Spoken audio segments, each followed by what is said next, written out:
log stardate 3210, just before tea time.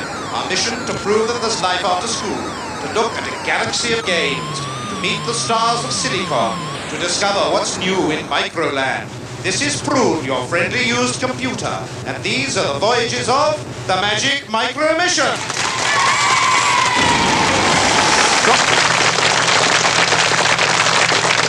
Drop. Captain, do stop playing with my cousin and pay some attention to all these lovely earthlings on board. Hi there, everyone. Welcome to the Magic Micro Mission. You're probably wondering why I'm speaking in such a funny voice and moving like a moron. It's quite... Actually, that was a clue to this mission, and for some more clues, over to Egghead. Did you know that domestic robots already exist that can clean your house, serve you cups of tea and mow your lawn? More later! And the crew on this mission include robots from one of the most painful primaries in Britain, Muchbirch Primary School from Herefordshire. Excuse me, Joe. By Chip, your peripherals look good today. Oh, thank you. There are 2 more Silicon superstars waiting to be beamed on board. They're Leicester and England cricketer David Gower and magic music maker John Walters.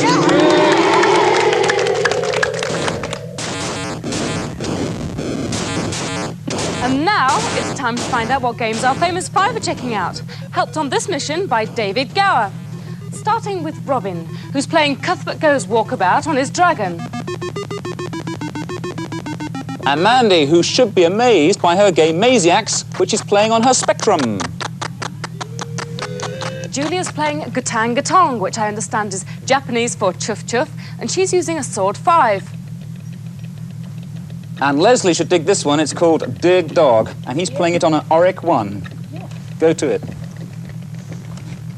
And Stephen is playing a test match against Leicestershire and England cricketer David Gower. Yeah! David, I believe you're actually featured on this game. Yeah, well, actually, Joe, we're having a little bit of problem here because I think we've hit a nasty rainstorm and transmission has been cancelled. No, I'm sorry, on the Magic Micro Mission we can't have rain stop play. Leg before wicket perhaps, but not rain stop play. Well, we've got CCL at the moment before wicket, so we're just trying to work it out, actually, and the captains, in fact, are meeting on the middle here. Well, we always have these problems in cricket matches. Anyway, we'll be finding out what the famous 5 and David think of the games later on in the Magic Micro Mission.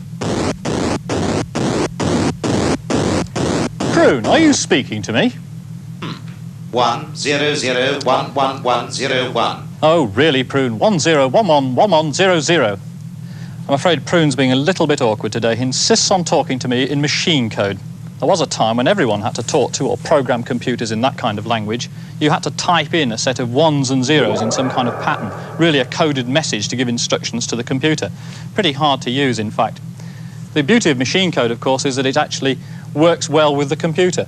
And the reason why the computer uses 0s and 1s is because it only has 2 states. The transistors are either switched on or off, and the memory cells are either full or empty, so it's natural to use 0s and 1s. In fact, machine code is the language that reaches the electronic parts that other languages like English can't reach. The trouble with machine code is that it's hard to use, you easily create errors, and of course it's quite difficult to write long programs. So nowadays people like to use high-level languages like BASIC. It's a bit more like English. And BASIC, in fact, was invented in 1965, and it stands for Beginner's All-Purpose Symbolic Instruction Code. Now, to use BASIC, your computer must have a special machine code program running inside it which interprets your basic statements into the machine code language that the computer understands. And this is quite a slow and tedious process, although you don't really notice it. But of course, as a result of this translation by the interpreter, the basic programs tend to run about 100 times slower than machine code. So if you want fast action like you want in a Space Invaders game, it's much better to use machine code. Now, of course, there are lots of other languages apart from BASIC. There's Fortran for scientists, there's COBOL for businessmen, and the language to look out for is Prolog. Sorry, Baldy, but I must interrupt. Joe seems to be talking to one of my distant cousins. Oh, log off, Prune. I've not finished yet. Charming. Oh, very well. Logging off. Hello, who are you? Hello, my name is Hero. Hello, Hero. Listen, I don't know much about robots. I wonder if you could tell me how you function. I have a brain, just like you do. But my brain is a computer. My owner programs my computer for me, and I always do as I'm programmed. You sound like a very friendly computer to me. I think you are cute. Give me a hug, robots need love too. Oh, Hero. First Officer Joe, get your hands off that old dustbin. I heard that. He's not an old dustbin. He's a very attractive and sensitive robot. You are very attractive for a human. Oh, thank you, Hero. How kind. I don't take it all think back. Hero was referring to you, Captain, were you, Hero? I want to interface with Joe. I don't think she looked twice at you, you reject from a Tupperware party. Prune is a twit. Yes, well, I think you've got a chip loose. Oh, look, come on, you lot. Let's stop arguing. Listen, Hero, there are lots and lots of films with robots in. Which one's your favourite? Return of the Jedi is my favorite film.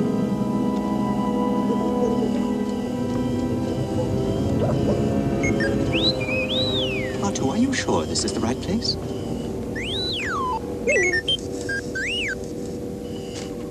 I'd better knock, I suppose. There doesn't seem to be anyone here. Let's go back and tell Master Luke. Goodness gracious me. R2 detour.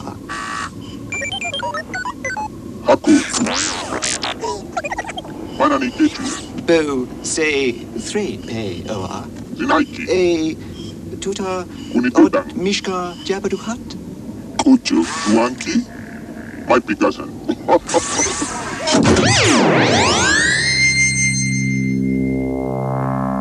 The Hero robot is available as a kit for people to experiment on robots.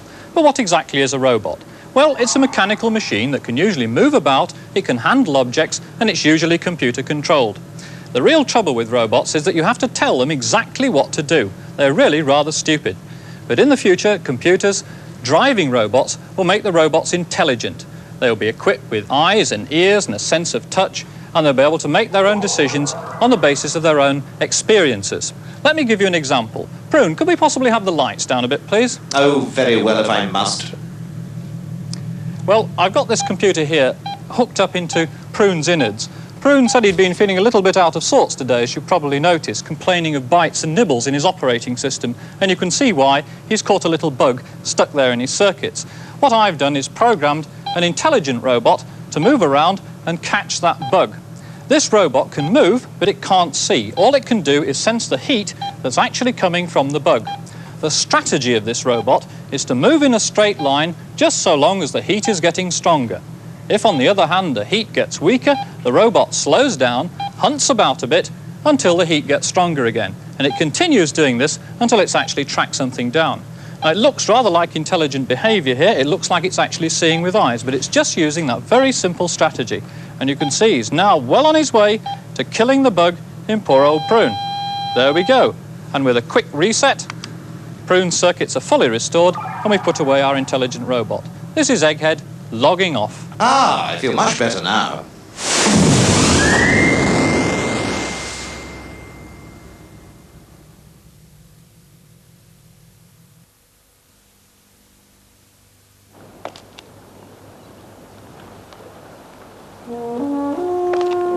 I dream of chocolate with a Cadbury's taste.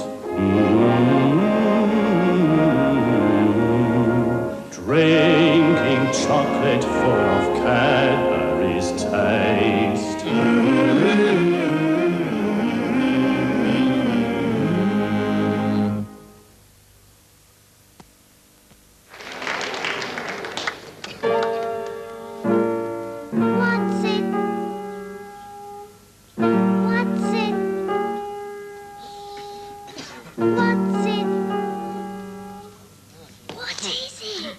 What's-its, the light cheesy snack from Golden Wonder. It's what a snack's all about. What? What's it all about? What's it?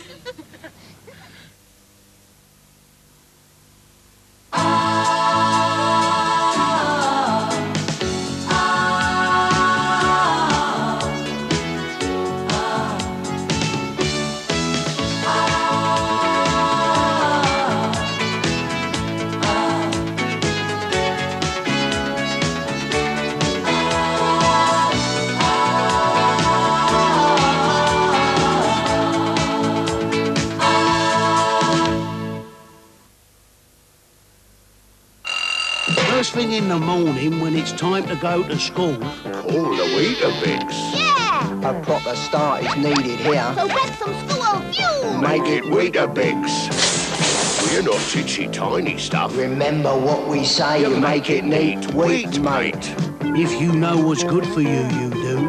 Okay. The Weetabix. If you know what's good for you. Okay.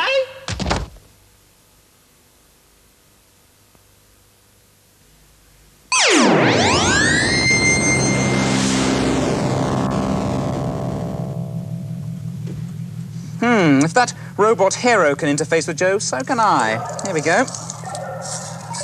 Hello, Joe. I am also a robot.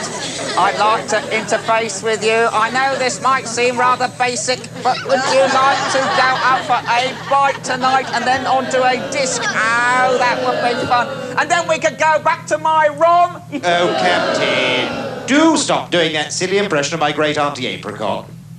Don't wind me up, Prune.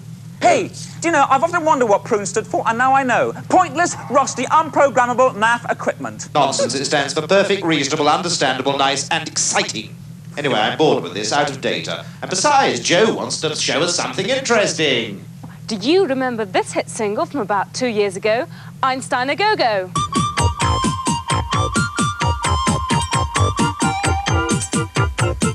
Einstein a go-go.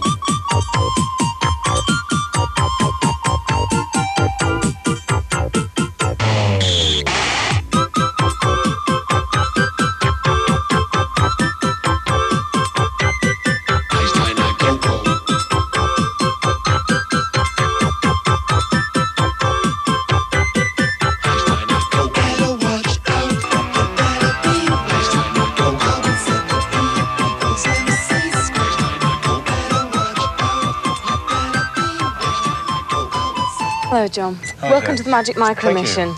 That video was just fantastic. Now, you used some very interesting instruments on that, didn't you? That's correct, yes.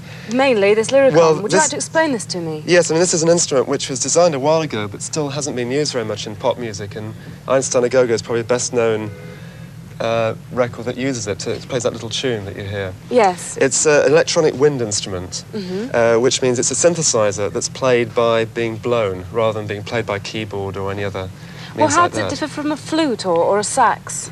Well, it's similar to a flute or a sax in that the fingering is very similar. Yeah. It's a Boehm system fingering, but the keys don't cover up holes or vents as they do in a sax or a flute. They're actually just little switches, and there's a logic system, a computer system, which figures out which keys I'm pressing down and turns that into telling the Lyricon what note to play. And it's all linked to this, and this sort of controls what it does. All that stuff, yeah, that's right.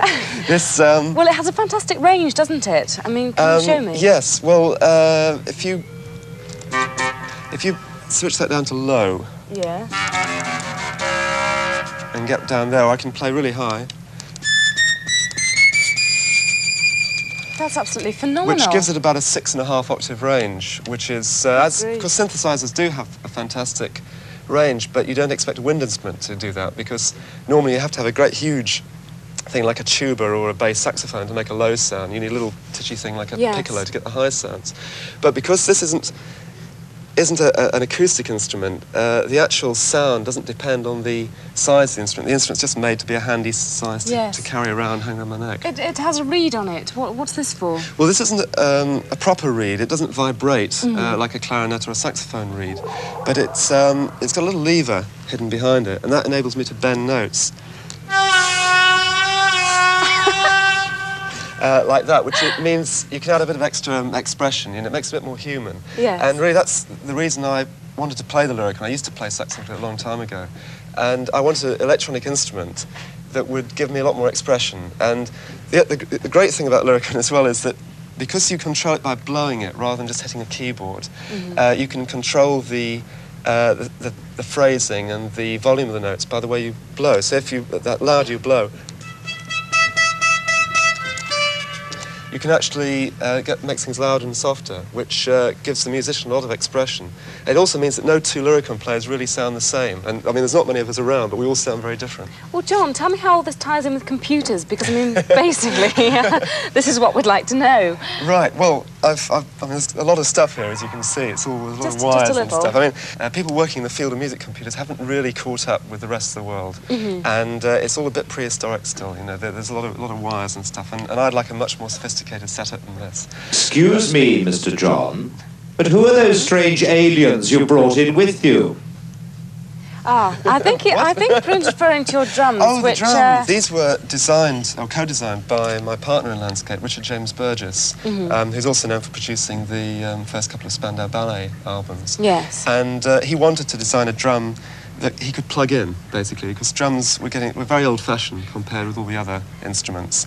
And again, it's like Lyricon. It doesn't depend on how big the drum is, how deep it is. You can have different pitches from the same shaped drum. We have this wonderful instrument, and you have your drums, and it's all plugged into this. I mean, tell me where the computer comes into this. Right, well, because once you've liberated drums from having to be hit and make an acoustic sound like an old-fashioned drum, it'd be a bit silly then to program a computer to make a mechanical arm to sort of hit the drum up and down. Yes. Because all these electronic drums are doing is sending an electronic signal down a wire into the back of the brain.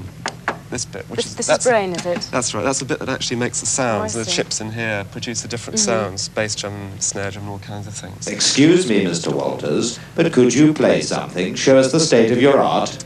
State of the art, yes. Well, I don't know about state of the art, but I've just rustled up a little program here because I can get this computer here, which is a music computer, to send impulses down the lines to trigger this drum.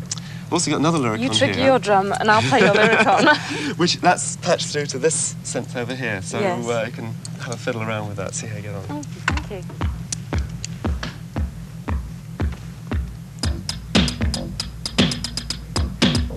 So you just have to blow very gently and it'll come out.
Lovely. I think I'll stall that program. You see, First Officer Joe has hidden talents, not just a pretty leg, syntax error, face.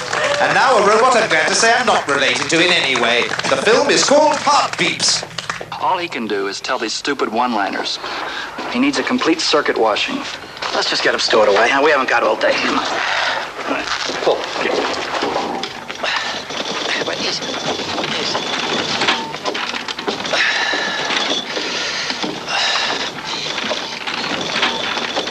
Did you two jokers hear about the guy who was killed by a weasel? Okay.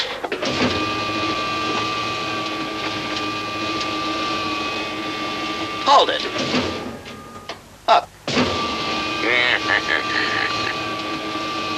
What about the guy who was killed by a weasel?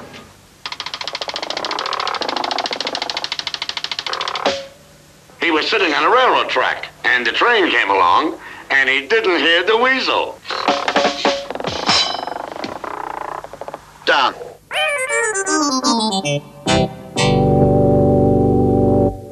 Now it's time for the verdicts from our famous five, including David Gower. David, hello. Oh, sorry. Robin. Robin, hello.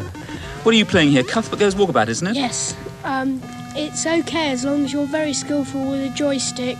You've got sort of ants which are trying to eat you all the time. That sounds nice. And you're on a grid and you have to sort of paint out the grid. Where you walk, a red line appears. Right. When you form a red line round a box, it turns yellow. And when you've turned the whole grid yellow, you go on to the next grid. You've been eaten? Oh. Ha-ha. How many would you give out of 5, then? 3, I think. 3 out of 5 for Cuthbert Goes Walkabout. Mandy, you've been playing Maziacs. What do you think of it? It's very good. I like it. What do you have to do? Well, you go around a maze and picking up food for energy, which is strawberries. You Yes. pick up swords to kill the spiders. Ah, the spiders. Do Yeah. the spiders chase you, or do you just come across them and... No, they chase you and kill you Oh, if you haven't got a sword. Not very friendly, but you can actually kill them with the sword. Yeah, and also have an overall view of the enlarged maze. Oh, I see, so you can see everything. Yeah. Well, what do you think of the game, then? How many marks do you give it out of 5? 4 out of 5. 4 out of 5. And Julia here has been playing Gatang Gatong. What's it like, Julia? It's all right, but you've got to know how to play it, and How do you play? What's that thing? That's a train, isn't it? yeah.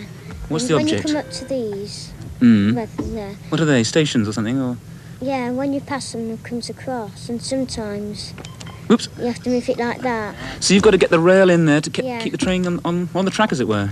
Yeah, now I've got stuck. Do you think it's good? Good game? Yes. Would you buy it?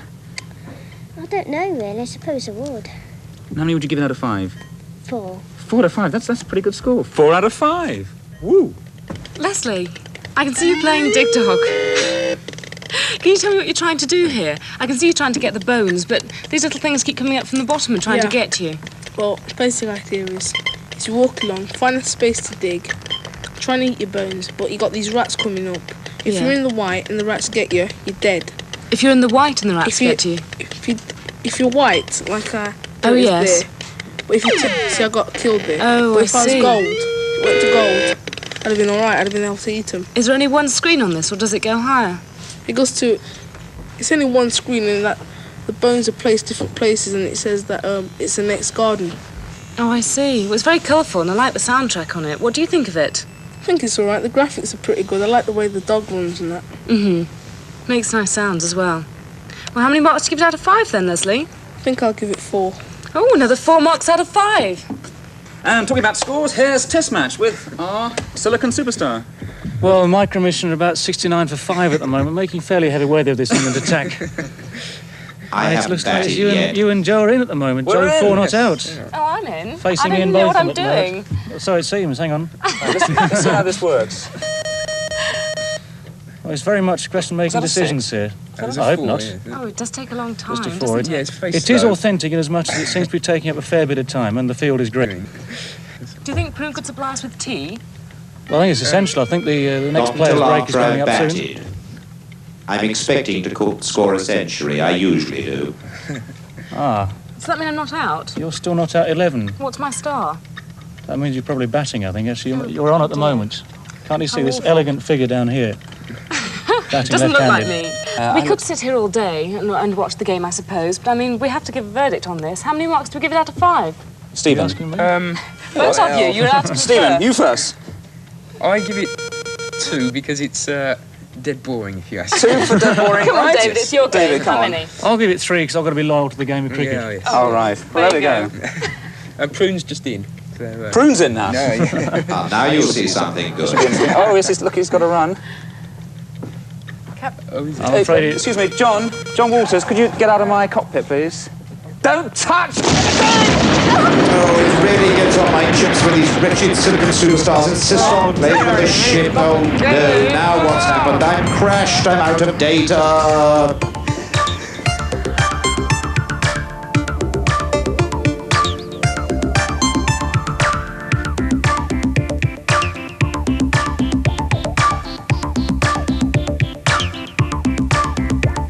You're charging our battery, and now we're full of energy. We are the robots. We are the robots. We are the robots.